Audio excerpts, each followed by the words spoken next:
ಏನು ಇಷ್ಟೊಂದು ಖುಷಿಯಾಗಿದೆಯಾ? ನಂದಿರ್ಲಿ ಬ್ರೋ, ನಿಂದ ಹೇಳು. ನನ್ನ ಟೆನ್ಷನಲ್ಲಿ ಹ್ಯಾಪ್ ಮೋರೆ ಹಾಕೊಂಡು ಕೂತಿದ್ದೆ, ಇವತ್ತು ನೋಡಿದ್ರೆ ಮುಖ ಹರಡೋಗ್ಬಿಟ್ಟಿದೆ ಕಮಲದ ಥರ. ಏನು ವಿಶೇಷ? ಏನಿಲ್ಲ ಕಣ, ಮಾಮೂಲಿ ಆಫೀಸಲ್ಲಿ ವರ್ಕ್ ಟೆನ್ಷನ್ನು, ಆಮೇಲೆ ಮನೆಯಲ್ಲಿ ಭಾವನೊಂದು ವಿಷಯ, ಅದಕ್ಕೆ ಸ್ವಲ್ಪ ಡಲ್ ಆಗಿದೆ. ಈಗ ಆಫೀಸ್ ಕೆಲಸ ಕಡಿಮೆ ಆಯಿತು. ನಂದಿರ್ಲಿ, ನಿಂದೇನೋ ಜಾಕ್ಪಾಟ್ ಏನಾರು ಹೊಡಿತಾ ಹೀಗೆ?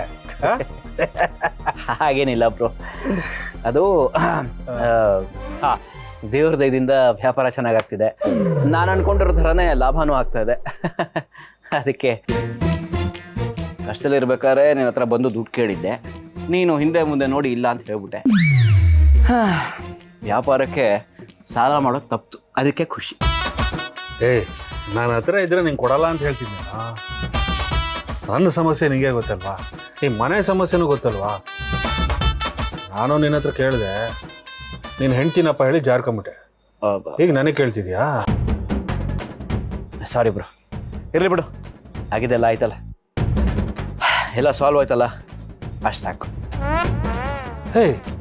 ನಿಜವಾಗ್ಲೂ ವ್ಯಾಪಾರ ಚೆನ್ನಾಗ್ತಿದ್ದೇನೋ? ಹಾಂ ಹೌದು ಬ್ರೋ. ಓಕೆ, ಹಾಗಾದ್ರೆ ಕೈ ತುಂಬ ದುಡ್ಡಿದೆ ಅಂತಾಯ್ತು. ಈಗಲಾದ್ರೂ ನನಗೊಂದು 2 ಲಕ್ಷ ಸಾಲ ಕೊಡಪ್ಪ, ಬಡ್ಡಿ ಕೊಡ್ತೀನಿ, ದುಡ್ಡು ಬೇಗ ವಾಪಸ್ ಕೊಟ್ಬಿಡ್ತೀನಿ.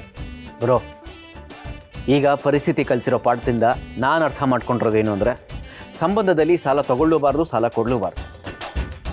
ಈ ದುಡ್ಡು ಅನ್ನೋದು ಸಂಬಂಧನೆಲ್ಲ ಹಾಳು ಮಾಡಿಬಿಡುತ್ತೆ ಬ್ರೋ. ಅದಕ್ಕೆ ಬ್ರೋ, ಬೇಜಾರು ಮಾಡ್ಕೊಬೇಡ, ದುಡ್ಡಿನ ವಿಚಾರ ಬಿಟ್ಟು ಬೇರೆ ಏನಾದರೂ ಕೇಳು, ಸಹಾಯ ಮಾಡ್ತೀನಿ. ಸಾರಿ.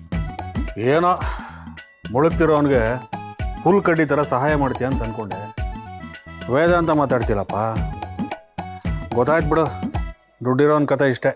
ಬ್ರೋ ಪ್ಲೀಸ್ ಬೇಜಾರು ಮಾಡ್ಕೊಬೇಡ ಕಣ. ನಾನು ಇಷ್ಟೆಲ್ಲ ಹೇಳ್ತಾ ಇದ್ದೀನಿ ಅಂದರೆ ನಾನು ಎಷ್ಟು ನೋವು ಅನುಭವಿಸಿರ್ಬೇಕು ಹೇಳು. ಅದಕ್ಕೆ ದುಡ್ಡು ಕಾಸಿನ ವಿಚಾರ ಸಾರಿ. ಹಾಗೆ ನೀನು ಆ ಫೈನಾನ್ಷಿಯರ್ ಹತ್ರ ಸಾಲ ಮಾಡಿದ್ಯಲ್ಲ, ಆದಷ್ಟು ಬೇಗ ಅದನ್ನು ತೀರಿಸ್ಬಿಡು. ಆ ಮನುಷ್ಯ ಸರಿ ಇಲ್ಲ ಕಣ. ನಿನಗೆ ಹೆಂಗೋ ಈ ವಿಷಯ ಗೊತ್ತಾಯ್ತು? ಹೇಗೋ ಈ ವಿಚಾರ ಬಂದಿದೆ, ಗಾಬರಿ ಆಗ್ಬೇಡ, ನಾನು ಯಾರ ಹತ್ರನೂ ಹೇಳೋದಿಲ್ಲ. ಆದರೆ ಆದಷ್ಟು ಬೇಗ ಆ ದುಡ್ಡನ್ನು ತೀರಿಸೋ ಕಡೆ ನೋಡು. ಬರ್ತೀನಿ.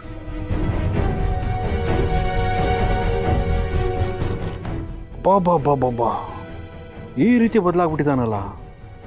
ದುಡ್ಡು ಬಂದರೆ ಮನುಷ್ಯ ಈ ರೀತಿ ಬದಲಾಗ್ತಾನೆ ಅಂತ ನಾನು ಈಗಲೇ ನೋಡ್ತಿರೋದು.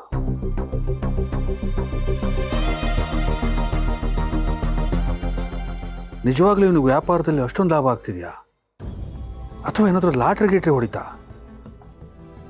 ಇಷ್ಟೊಂದು ರಿಲ್ಯಾಕ್ಸ್ ಆಗಿದ್ದಾನೆ ಅಂದರೆ ಖಂಡಿತ ಏನೋ ಆಗಿದೆ. ಏನಾಗಿದೆ ಅಂತ ತಿಳ್ಕೊತೀನಿ.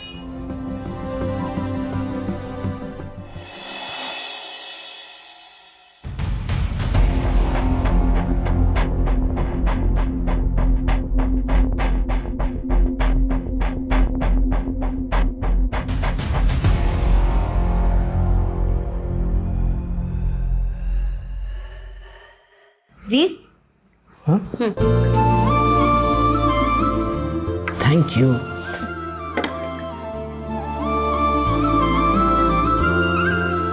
ವಾವ್ ಚಿನ್ನಮರಿ, ನೀವು ಮಾಡೋ ಕಾಫಿ ಅಮೃತ ಇದ್ದಾಗಿರುತ್ತೆ. ನಿಮ್ಮ ಕೈಲೇನೋ ಸ್ಪೆಷಲ್ ಜಾದು ಇದೆಯಪ್ಪ. ಜಾದೂನು ಇಲ್ಲ, ಏನೂ ಇಲ್ಲ. ನಿಮಗೆ ನನ್ನ ಮೇಲೆ ತುಂಬಾ ಪ್ರೀತಿ ಅಲ್ವಾ, ಅದಕ್ಕೆ ನಾನು ಏನು ಮಾಡಿದ್ರು ನಿಮಗೆ ನಾನು ಚೆನ್ನಾಗಿರುತ್ತೆ. ಹಾಗಾದ್ರೆ ನಾನು ಸುಳ್ಳು ಹೇಳ್ತಿದ್ದೀನಿ ಅಂತನಾ? ಆದ್ರೆ ಸಕ್ಕರೆ ಸರಿ ಇದೆಯಾ ಅಂತ. ಹೌದಾ, ಕುಡಿ.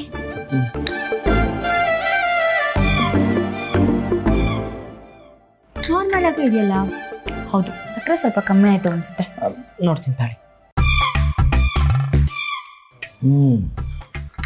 ಈಗ ನೋಡಿ, ಸಕ್ಕರೆ ಪರ್ಫೆಕ್ಟ್ ಆಗಿದೆ. ಯಾಕೆ ಹೇಳಿ?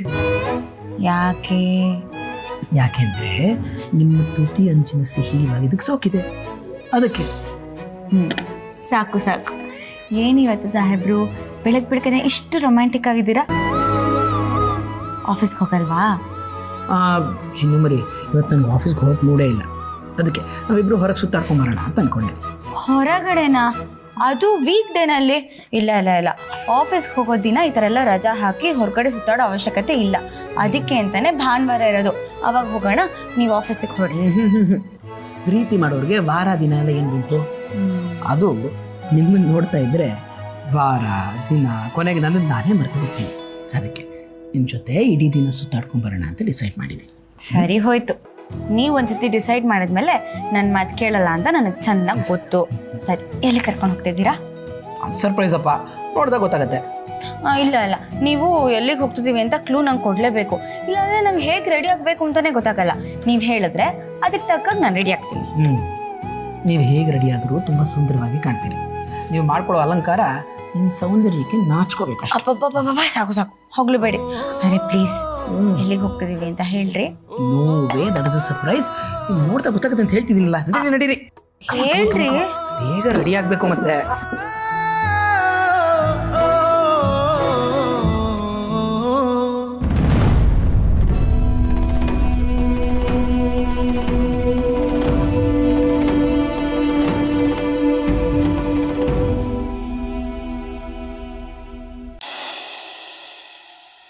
ವಿಶಪ್ಪ, ನಿಮ್ಮನ್ನ ನೋಡಿ ನನಗೆ ಬಹಳ ಖುಷಿ ಆಯ್ತು.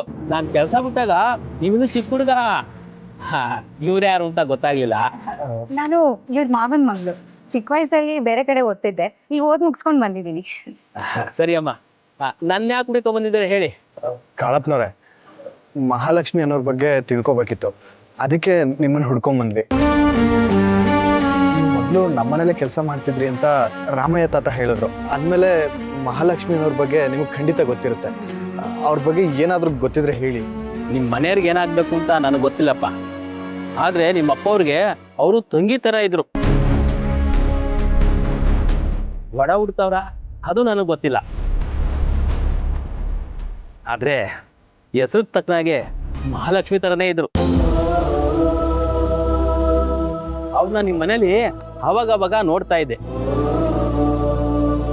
ಕೆಲಸದವರು ಅಂತ ಯಾವುದೇ ಭೇದ ಭಾವ ಮಾಡದೆ ಮನೆಯವ್ರ ಥರ ನೋಡ್ಕೊತಾ ಇದ್ರು. ನಾನು ಅಲ್ಲಿ ಕೆಲಸ ಬಿಟ್ಟು ಬೇರೆ ಕಡೆ ಕೆಲಸ ಸೇರ್ಕೊಂಡ್ರೆ. ಆಮೇಲೆ ಅಲ್ಲಿ ಏನಾಯ್ತು ಏನು ಅಂತ ನನಗೆ ಗೊತ್ತಿಲ್ಲ, ಆದರೆ ಮೊನ್ನೆ ಅವ್ರನ್ನ ನೋಡಿದೆ.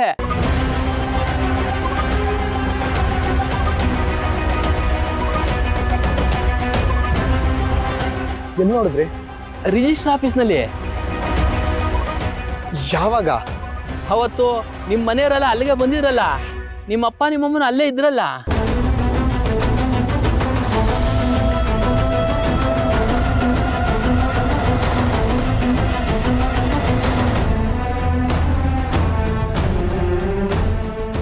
ಹೌದು, ನಾವು ರಿಜಿಸ್ಟರ್ ಆಫೀಸ್ ಹತ್ರ ಹೋಗಿದ್ವಿ. ಅವತ್ತು ನೀವು ಮಹಾಲಕ್ಷ್ಮಿಯವ್ರನ್ನ ನೋಡಿದ್ರ? ಅವರು ನಮ್ಮ ಅಪ್ಪ ಅಮ್ಮನ ಜೊತೆ ಮಾತಾಡೋದನ್ನ ನೋಡಿದ್ರಾ? ಅವರು ನಿಮ್ಮ ಅಪ್ಪ ಅಮ್ಮ ಜೊತೆ ಮಾತಾಡಿದ್ನೋ ಇಲ್ವೋ ನಾನು ನೋಡಲಿಲ್ಲ, ಆದರೆ ಅವರೊಬ್ಬರೇ ಬರುವಾಗ ನನಗೆ ಸಿಕ್ಕಿದ್ರು. ಅವ್ರ ಜೊತೆ ಮಾತಾಡಿದೆ. ಅವರು ಅವತ್ತು ಹೇಗಿದ್ರು ಇವತ್ತು ಅದೇ ಪ್ರೀತಿ ವಿಶ್ವಾಸ ಗೌರವದಿಂದ ನನ್ನನ್ನು ಮಾತಾಡ್ಸಿದ್ರು. ಹಾಗಾದ್ರೆ ಅವ್ರಿಗೆ ಎಲ್ಲಿರ್ತಾರೆ ಅನ್ನೋದು ನಿಮಗೆ ಗೊತ್ತಾ? ಅದು ಅವ್ರು ಹೇಳಿದ್ರು ತುಮಕೂರಲ್ಲಿದ್ದೀನಿ ಅಂತ. ಅದೇನೋ ಪ್ರಗತಿ ಬಡಾವಣೆ ಅಂತೆ.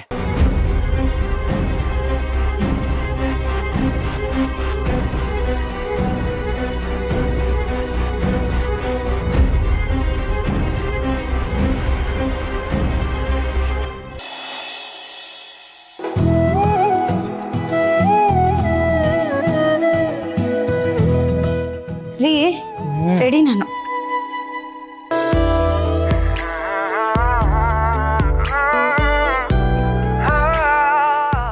ಯಾಕ್ರಿ ಹಾಗೆ ನೋಡ್ತಿದ್ದೀರಾ? ಹೀಗೆಲ್ಲ ನೋಡಿದ್ರೆ ನಂಗೆ ಒಂಥರ ಆಗುತ್ತಪ್ಪ. ನಿಮ್ಮಂಥ ದಂತದ ಬೊಂಬೆನ ನಾನು ನೋಡದೆ ಹೋದರೆ ನನ್ನ ಕಣ್ಣಿದ್ದು ಏನು ಪ್ರಯೋಜನ ಹೇಳಿ? ನೋಡಿ ನೋಡಿ, ನೀವು ಸಾಕ್ಷಾತ್ ಸೌಂದರ್ಯಕ್ಕೆ ಸೌಂದರ್ಯ. ಹೋಗ್ಲಕ್ಕೆ ಶುರು ಮಾಡಿದ್ರಾ? ನೀವು ಹೇಳೋಷ್ಟೆಲ್ಲ ಸುಂದರಿ ಅಲ್ಲ ನಾನು, ಸುಮ್ಮನಿರಿ. ಹಾಗೆ ನಿಮ್ಮ ಕಣ್ಣಿಗೆ ಅನ್ನಿಸ್ತಿರ್ಬೋದಪ್ಪ, ಆದರೆ ನನ್ನ ಕಣ್ಣಿಗೆ ನೀವು ಸಾಕ್ಷಾತ್ ಸೌಂದರ್ಯದ ದೇವತೆ ಕಂಡ ಕಾಣ್ತಾ ಇದ್ದೀರಿ. ತ್ರಿಪುರ ಸುಂದರಿ. ನೋಡಿ ನೋಡಿ, ನಿಮ್ಮ ಸೌಂದರ್ಯನ ವರ್ಣಿಸಕ್ಕೆ ನನ್ನ ಹತ್ರ ಪದಗಳೇ ಇಲ್ಲ. ನಾನು ಕವಿ ಆಗಬೇಕಾಗಿತ್ತು ಚಿನ್ನಮರಿ. ಹಾಗೆ ನೋಡಿ, ಕವಿತೆಗಳನ್ನು ಗೀಚ್ ಹಾಕ್ತಾ ಇದ್ದೆ. ಆಯಿತು ಸಾಕು, ನೀವು ಇಷ್ಟೆಲ್ಲ ಹೇಳೋದು ಯಾರಾದರೂ ಕೇಳಿಸ್ಕೊಂಡ್ರೆ ಏನಾದರೂ ಅನ್ಕೋತಾರಷ್ಟೇ. ಇಲ್ಲಿ ನಮ್ಮಿಬ್ಬರನ್ನು ಬಿಟ್ಟು ಬೇರೆ ಯಾರೂ ಇಲ್ಲ.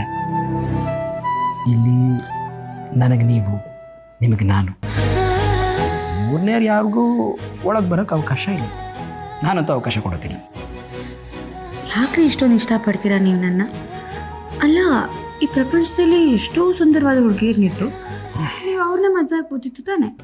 ಹೌದು, ನಾನು ಇನ್ನೂ ಚೆನ್ನಾಗಿರೋ ಹುಡುಗಿನ ಮದುವೆ ಆಗ್ಬೋದಾಗಿತ್ತು.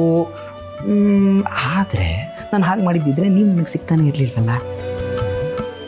ನೀವು ನೋಡಿದ ಮೊದಲನೇ ನೋಟದಲ್ಲೇ ನನ್ನ ಹೃದಯಕ್ಕೆ ಹೆಜ್ಜೆ ಇಟ್ಬಿಟ್ರಿ. ನಿಮ್ಮ ಹೆಜ್ಜೆ ಸದ್ದು ಕೇಳ್ತಾ ಕೇಳ್ತಾ ನಾನು ನಿಮ್ಮ ಹಿಂದೆ ನಡ್ಕೊಂಬಂದ್ಬಿಟ್ಟೆ. ಹಾಗಿದ್ಮೇಲೆ ನಿಮ್ಮ ಜಾಗದಲ್ಲಿ ಬೇರೆ ಇನ್ಯಾರನ್ನೋ ಕಲ್ಪನೆ ಮಾಡ್ಕೊಳ್ಳೋಕ್ಕೆ ಹೇಗೆ ಸಾಧ್ಯ? ನನ್ನ ಜೀವನ ಅನ್ನೋ ಪುಟದಲ್ಲಿ ಸಾಕಷ್ಟು ಹಾಳೆಗಳಿವೆ, ಆದರೆ ಪ್ರತಿ ಪುಟದಲ್ಲೂ ಇಣುಕೋ ಅಕ್ಷರ ನಿಮ್ಮ ಹೆಸರಿಂದೆ.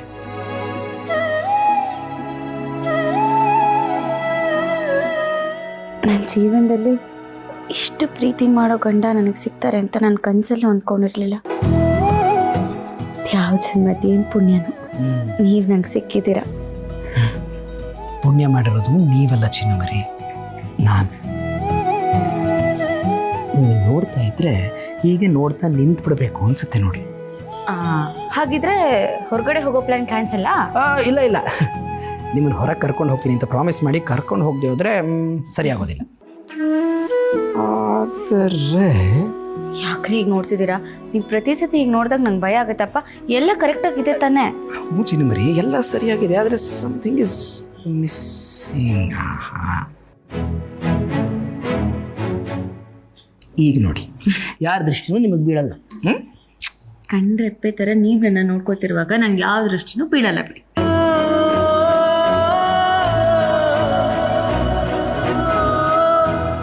ದೃಷ್ಟಿ ಹಾಕಿದವರು ನನ್ನ ದೃಷ್ಟಿಯಿಂದ ತಪ್ಪಿಸ್ಕೊಳಕ್ಕಾಗಲ್ವಲ್ಲ? ಆಗಲ್ಲ.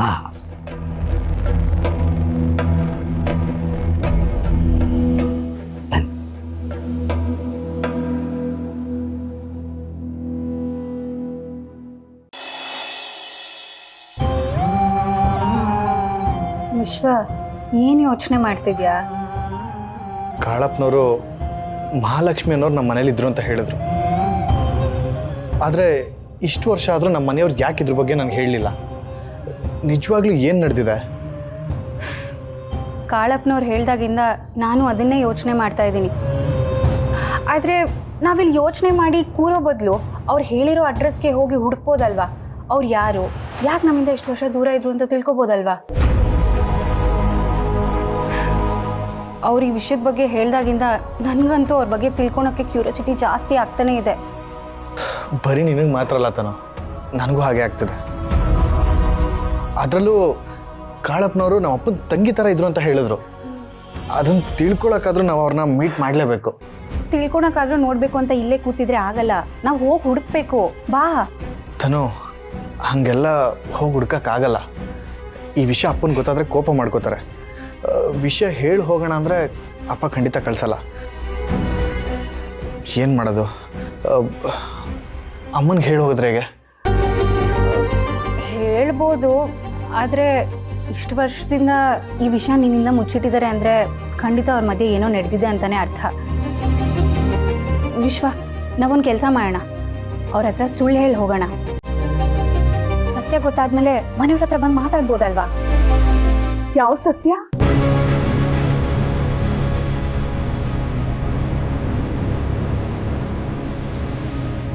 ಅದ್ಯಾವ ಸತ್ಯ ಅಂತ ನನ್ನ ಹತ್ರ ಹೇಳಲ್ವಾ? ಅಯ್ಯೋ ಅದೇ, ಅದು ವಿಶ್ವ ನನ್ನ ಹತ್ರ ಸತ್ಯ ಮುಚ್ಚಿಟ್ಟಿದ್ದ. ಅದನ್ನ ತಿಳ್ಕೊಂಡವರೆಗೂ ಇವನನ್ನು ಬಿಡಲ್ಲ ಅಂತ ಹೇಳ್ತಿದ್ದೆ ಅಷ್ಟೇ. ನಿಮ್ಮಿಬ್ಬರದು ಇದೇ ಆಯ್ತು. ಅದು ಸರಿ, ಇತ್ತೀಚೆಗೇನೋ ಗುಸ್ಗುಸು ಅಂತ ಮಾತಾಡ್ಕೋತಾ ಇರ್ತೀರಾ, ನನ್ನ ಹತ್ರ ಹೇಳಲ್ವಾ? ಅತ್ತೆ, ಅದೇ ಹೇಳಕ್ಕಾಗುತ್ತೆ ಹೇಳಿ, ಯಾಕಂದ್ರೆ ಅದು ಪರ್ಸ್ನಲ್. ಏಯ್, ಈ ಥರ ನುಲಿಬೇಡ, ಅಮ್ಮ ಆಮೇಲೆ ಏನನ್ನು ತಿಳ್ಕೊತಾರೆ. ಅಮ್ಮ ಏನಿಲ್ಲಮ್ಮ, ಸುಮ್ಮನೆ ತರಲೆ ಮಾಡ್ತಿದ್ದಾಳೆ ಅಷ್ಟೇ. ಮದುವೆ ಆಗೋ ವಯಸ್ಸಾದ್ರು ಇನ್ನು ತರಲೆ ಬಿಟ್ಟಿಲ್ಲಲ್ಲ ನೀನು. ಅಮ್ಮ, ಇವಳನ್ನ ಶಾಪಿಂಗ್ ಮಾಡ್ಬೇಕಂತೆ, ನಾನು ಕರ್ಕೊಂಡ್ ಬರ್ತೀನಿ. ಬರೋಕ್ಕೆ ಸ್ವಲ್ಪ ಲೇಟ್ ಆಗ್ಬೋದು. ಇದನ್ನ ಕೇಳ್ಬೇಕೇನೋ? ನೀವಿಬ್ರು ಎಲ್ಲಿಗಾದ್ರೂ ಹೋಗಿ ಬನ್ನಿ, ಆದ್ರೆ ಹೋಗಿದ ಕಡೆ ಹುಷಾರಾಗಿರಿ, ಆಯ್ತಾ? ಅಯ್ಯೋ ಅತ್ತೆ, ಯು ಡೋಂಟ್ ವರಿ. ಯಾಕೆ ಹೇಳಿ, ನನ್ನ ಜೊತೆ ಹೀಮಾನಿದ್ದಾನೆ. ತನು ಹೊರಡೋಣ. ಹಾ ಸರಿ, ಹೋಗಿ ಬನ್ನಿ.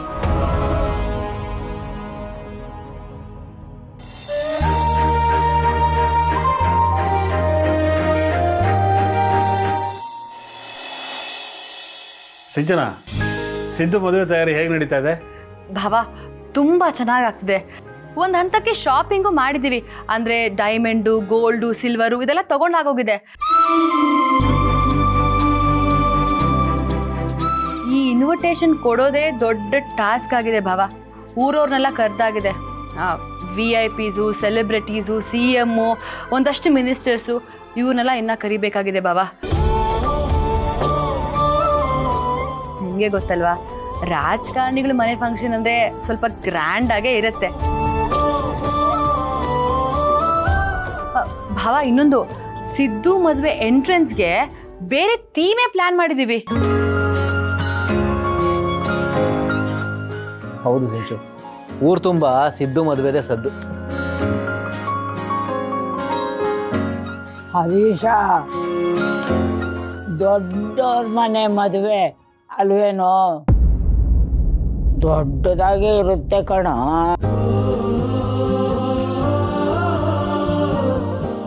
ಓಹೋ, ಇವ್ರು ಅವನ ಒಬ್ಬನ ಮದುವೆಗೆ ಮಾಡ್ತಿರೋ ಖರ್ಚಲ್ಲಿ ನಾನು 2 ಮನೆ ಕಟ್ಬಿಡ್ತಿದ್ದೆ. ದುಡ್ಡು ಅಂದರೆ ಲೆಕ್ಕಾಚಾರನೇ ಇಲ್ವಲ್ಲಪ್ಪ ಇವ್ರಿಗೆಲ್ಲ. ಹೌದು ಅಜ್ಜಿ, ಸಿದ್ದು ಮದುವೆ ಊರ ಹಬ್ಬ ಆದಂಗೆ ಆಗ್ತಾ ಇದೆ. ಮನೆಗೂ ಲೈಟಿಂಗ್ ಅರೇಂಜ್ಮೆಂಟ್ ಮಾಡ್ತಾ ಇದ್ದಾರೆ. ನನಗಂತೂ ತುಂಬ ಖುಷಿಯಾಗಿದೆ. ಸಿಂಚನ, ತುಂಬ ಸಂತೋಷ ಆಗ್ತಾ ಇದೆ. ಸಿದ್ದು ಒಳ್ಳೆ ಹುಡುಗ, ಅವನು ಒಳ್ಳೇದಾಗಬೇಕು. ಹೌದು ಮಾವ, ತುಂಬ ದಿನಗಳಾದ್ಮೇಲೆ ನಮ್ಮನೇಲಿ ಒಂದು ಒಳ್ಳೆ ಫಂಕ್ಷನ್ ಆಗ್ತದೆ. ಸಿದ್ದು ಮದುವೆ ನಮ್ಮೆಲ್ಲರ ಕನಸು. ನಮ್ಮನೆಗೆ ತಕ್ಕಂತ ಹುಡುಗಿನೂ ಸಿಕ್ಕಿದಾಳೆ.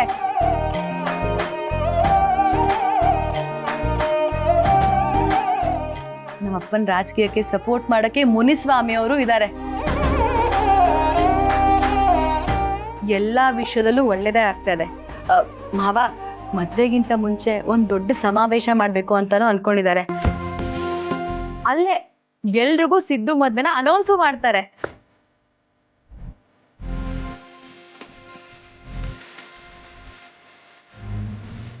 ಒಳ್ಳೇದಮ್ಮ, ಎಲ್ಲ ಒಳ್ಳೇದಾಗಿ.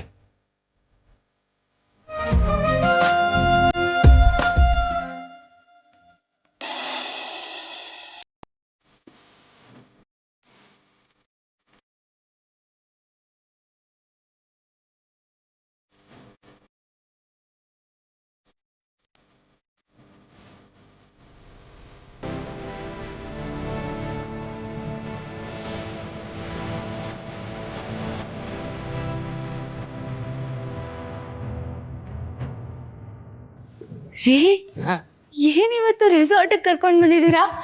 ಪಾಪ ನಿಮಗೂ ಮನೇಲಿ ಒಬ್ಬರೇ ಇದ್ದು ಬೋರ್ ಆಗಿರತ್ತಲ್ವಾ, ಅದಕ್ಕೆ ಇವತ್ತು ಇಡೀ ದಿನ ನಾವಿಬ್ಬರೇ ಜೊತೆಗಿರೋಣ ಅಂತ ಕರ್ಕೊಂಬಂದಿದ್ದೀವಿ.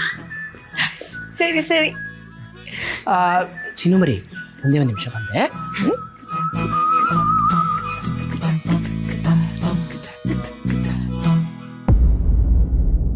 ಎಲ್ಲ ರೆಡಿ ಆಯ್ತಲ್ಲ? ಎಲ್ಲ ರೆಡಿ ಇದೆ ಸರ್. ನೀವು ಹೋಗ್ತಾ ಇದ್ದ ಹಾಗೆ ನಾನು ನನ್ನ ಕೆಲಸನ ಮಾಡ್ತೇನೆ. Okay, great.